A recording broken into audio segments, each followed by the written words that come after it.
Merci d'être venue les exprimer ici. Agnès, je me tourne vers vous. Vous êtes aujourd'hui première adjointe au maire de Villeurbanne.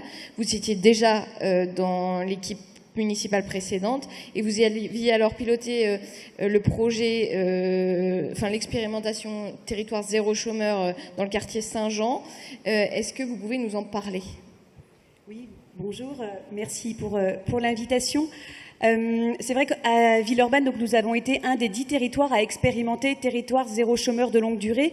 Cette initiative portée par ATD Quart Monde, qui après a été saisie par un député socialiste, Laurent Grand-Guillaume, pour en faire une loi qui a été votée à l'unanimité et qui a atterri donc dans 10 territoires, dont Villeurbanne, un quartier politique de la ville de 4000 habitants qui allait être engagé dans un processus de rénovation urbaine. Ce projet de territoire zéro chômeur de longue durée, c'est important de dire toute l'expression de longue durée, parce que souvent, sinon, on caricature le projet. C'est une utopie sociale. Cédric Van Stevendel, le maire de Villeurbanne, le disait ce matin en ouverture, c'est du socialisme municipal qui change la vie, qui lutte contre les déterminismes sociaux, qui s'affranchit des assignations sociales.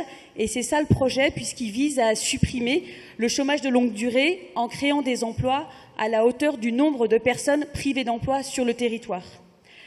Alors, l'expérimentation, elle s'appuie sur 3 leviers, une entreprise, un territoire et des personnes. Les personnes, d'abord, les personnes privées d'emploi. On essaye de ne pas dire chômeurs de longue durée parce que chômeur, ça renvoie à des catégories professionnelles. Et beaucoup, on le sait, ont abandonné l'inscription mensuelle à Pôle emploi quand depuis des mois, des années, ils ne sont pris sur aucun poste de travail malgré des centaines de lettres de motivation. Ces personnes, elles sont éloignées de l'emploi pour de multiples raisons, mais elles ont des compétences qu'elles ont acquises soit dans la sphère professionnelle, soit dans la sphère familiale, soit dans la sphère bénévole, associative, mais aussi dans leur expertise d'usage. Et elles sont au chômage parce qu'on ne veut pas d'elles, parce qu'elles sont discriminées, parce qu'elles ont des soucis de santé. Et c'est à partir de là que le projet naît. Les personnes privées d'emploi, elles ne sont plus des problèmes, elles deviennent la solution du projet. Et c'est aussi une forme de contribueur territorial puisque, au lieu de se dire qu'on est tous entrepreneurs, tous auto-entrepreneurs, dans le projet, on propose un cadre de travail collectif.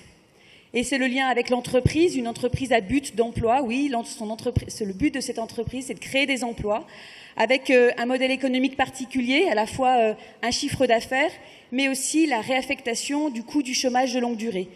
ATD Quart Monde avait fait ce travail-là, très minutieux, c'est 18 000 €.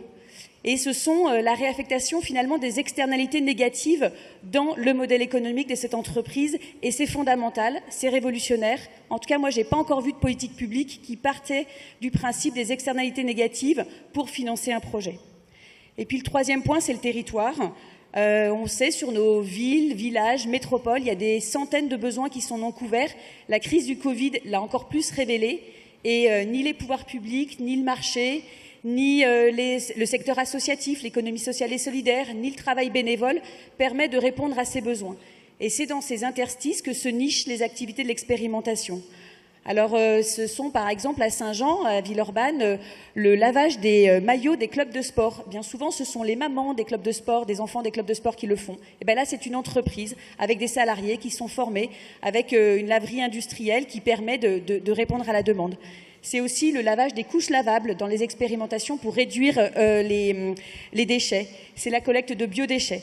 Bref, ce sont toutes ces petites activités qui sont petites activités dans le volume économique, mais qui sont, ce que disait Boris Vallaud tout à l'heure, ces services de la civilité finalement, qui fait que la vie elle est plus douce.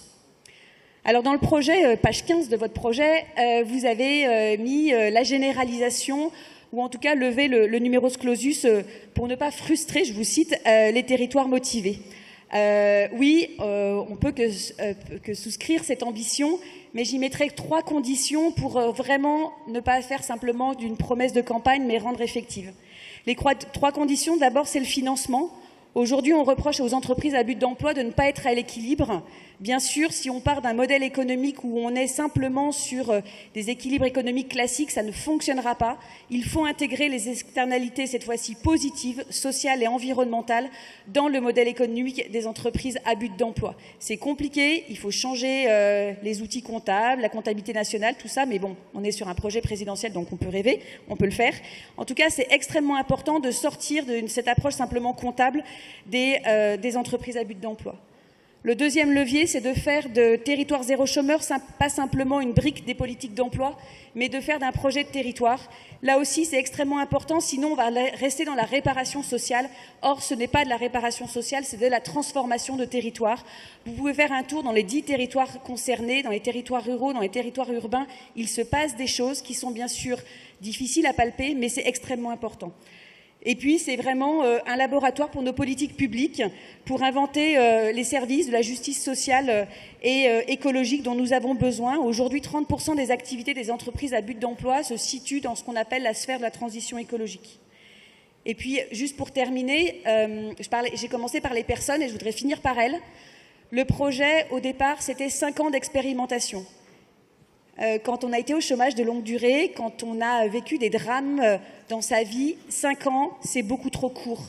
Se restaurer, y compris psychiquement, se relever, reprendre le contrôle de sa vie, ça ne se fait pas d'un claquement de doigts, ça ne se fait pas simplement sur un temps administratif de CDD renouvelé, c'est le temps long du CDI.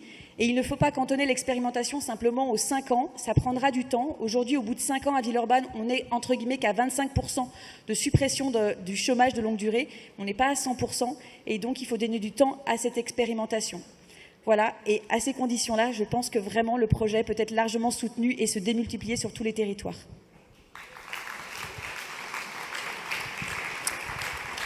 Merci beaucoup pour cette intervention. On va clôturer cette séquence avec Pierre Vallée. Pierre, donc vous